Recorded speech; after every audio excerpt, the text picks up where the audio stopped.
जय हिंद मेरे प्यारे दोस्तों। तो आइए बहुत काफ़ी समय बाद फिर हम लोग आए हैं। तो आज हम लोग पढ़ेंगे पारिस्थितिकी तंत्र के बारे में और पारिस्थितिकी के बारे में, जो काफ़ी महत्वपूर्ण रहा है। यह बीए सेकेंड ईयर की क्लासों में पूछा जाता है, उच्च शिक्षा में पूछा जाता है कि पारिस्थितिकी तंत्र और पारिस्थितिकी तंत्र के आविष्कारकों के जो चीज़ हैं। तो आज सारी चीज़ें हम लोग पढ़ेंगे।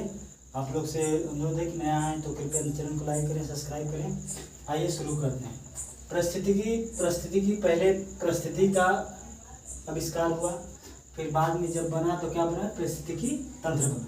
ठीक है, ये परिस्थितिकी और पारिस्थितिकी तंत्र दोनों अलग अलग है, एक चीज़ ये बात याद रखिए। परिस्थितिकी के जनक जो हैं अर्नेस्ट हैकल हैं, और पारिस्थितिकी तंत्र के जो जनक हैं वो ए.जी. टासले हैं। ये बात याद रहे कि परिस्थितिकी जो है अर्नेस्ट हैकल और पारिस्थितिकी तंत्र के जनक ए.जी. टासले। ठीक है, अब इसको कई भागों में, दो भागों में बांटा गया है, एक जैविक और एक अजैविक। पहले जैविक को समझेंगे, इसमें भी तीन रूप हैं: उत्पादक, उपभोक्ता और अपघटक। उत्पादक क्या होता है? उत्पादक का मतलब ये होता है कि जैसे हम लोग शाकाहारी जो बोलते हैं कि सिर्फ काटो खाओ, उस पर कुछ ऐसे जैसे पेड़ पौधे की पत्तियाँ हो गई, सजीव जीव हो गए, उनको वो किस में आते हैं? उत्पादक में आते हैं। वही आपकी बात करें उपभोक्ता को प्राथमिक, द्वितीय और तृतीय, प्राथमिक उपभोक्ता, द्वितीय उपभोक्ता और तृतीय उपभोक्ता, तीन उपभोक्ताओं में बांटा गया है। पहला उपभोक्ता में क्या है? शाकाहारी। शाकाहारी का मतलब जैसे गाय, हिरण आदि। अब शाकाहारी क्या होता है? शाकाहारी का मतलब ये होता है कि जो मांस वगैरह नहीं खाते उनको शाकाहारी, जो सिर्फ हरी चीज़ों पे जीते, फल फूल पे जीते हैं। वो मान लीजिए कि पेड़ पौधे, कुछ ऐसे जानवर हैं जो जीते हैं, जैसे गाय है, हिरण है, वो पेड़ पौधे की पत्तियाँ खाकर, घास खाकर अपना जीवन व्यतीत करते हैं। फिर बात आती है कि द्वितीय उपभोक्ता में मांसाहारी जैसे बाघ, बाज आदि। मांसाहारी का मतलब ये होता है कि जो जीव या जो जानवर या जो पक्षी सिर्फ मांस खाते हैं, जैसे बाघ हो गया, बाघ भी सिर्फ मांस खाता है, घास नहीं खाता। फिर बाज है, वो भी मांस खाता है, घास नहीं खाता, आदि चीज़ें आती हैं। ये हो गया आपका द्वितीय उपभोक्ता जो मांसाहारी। अब बात करते हैं तृतीय उपभोक्ता में। तृतीय उपभोक्ता का मतलब सर्वाहारी। सर्वाहारी का मतलब ये होता है कि जो मांस और घास दोनों खाता हो, उसको हम लोग क्या बोलते हैं? सर्वाहारी बोलते हैं। ये चीज़ें जो मांस और घास जो दोनों खाता है, जो सभी चीज़ खाता हो, सिंपल बात है, जो सभी चीज़ खाता हो, मांस वगैरह सब कुछ, उसको हम लोग सर्वाहारी। जैसे कुत्ता, बिल्ली, कुत्ता भी है, सब कुछ खाता है, मीट मांस मछली घास, अरे सॉरी घास नहीं खाता है, लेकिन कभी कभी आप लोगों ने देखा होगा वो खाता है। फिर उसके बाद बात करते हैं कि बिल्ली भी है तो सब कुछ खाती है, तो ये चीज़ है। फिर बात करते हैं अजैविक के बारे में।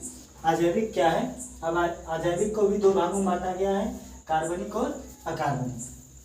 कार्बनिक का मतलब ये होता है कि जिसमें वसा, प्रोटीन, क्लोरीन और कार्बोहाइड्रेट। इसका मतलब ये होता है कि जो ये सारे अंतर्गत किसके, फल फूल और विटामिन जो चीज़ें होती हैं, उन चीज़ों में ये पाए जाते हैं। वसा हुआ, प्रोटीन, क्लोरीन, कार्बोहाइड्रेट। ऐसे हमारे शरीर में विटामिन ए की कमी है तो सूर्य की किरण जरूरी है।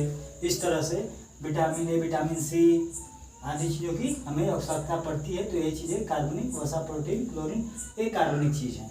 अब अकार्बनिक की बात करें, जैसे मृदा, जल, वायु, प्रकाश और खनिज। ये भी चीज़ जो है ये हमारे लिए महत्वपूर्ण है। मृदा, जल, वायु, प्रकाश और खनिज। ठीक है, इतना बात समझ में। ये होता है हमारा पारिस्थितिकी तंत्र। ये क्या होता है? ये रिसाइकल होता है। रिसाइकल का मतलब एक जो है एक पे निर्भर रहेगा, फिर वो उस पर निर्भर रहेगा, फिर उस पर, फिर उस पर, इस तरह से निर्भर, ये रिसाइकल है, चलता रहता है।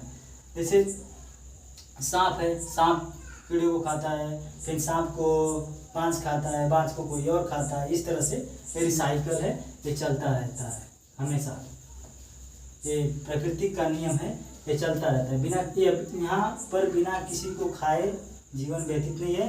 सिंपल सी बात है। जैसे लोग कहते हैं कि मांसाहारी हैं, चाहे शाकाहारी, कुछ भी हो, बिना आप किसी चीज़ को खाएं आप जीवित नहीं रह सकते हैं। इतना बात ध्यान रखिएगा। तो ये चीज़ है। तो ये पारिस्थितिकी तंत्र और पारिस्थितिकी के बारे में आपको बहुत समझ में आया होगा, आशा है। इसके पारिस्थितिकी के जनक कौन है?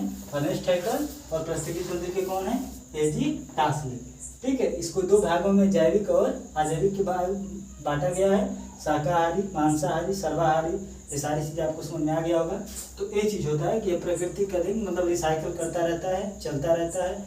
जैसे हम लोग कभी कभी जरूरत पड़ता है, जलवायु वगैरह हो गया, कभी बीमार पड़ गए, जलवायु ऐसा मौसम बदलता रहता है, तो इसलिए हम लोग तबीयत खराब होती है। तो हम लोगों को जैसा जैसा समय होता है वैसा वैसा चीज़ हम लोगों को मिलता है। जैसे बरसात पड़ रही है, तो बरसात के समय में क्या सबसे अच्छा मन करता है हमारा जो मन होता है वो किस पे प्रभावित सबसे ज़्यादा होता है? चाय और पकौड़े पे। जाहिर सी बात, चाय और पकौड़े पे ज़्यादा प्रभावित करता है बरसात के समय में। अब उस तरह से तो वो चीज़ अलग है। अब वहीं आप बारिश ना हो, ज़्यादा गर्मी हो, तो आपको ये चीज़, आपका जो बॉडी है वो चीज़ नहीं मांगेगी। ये बात सिंपल है।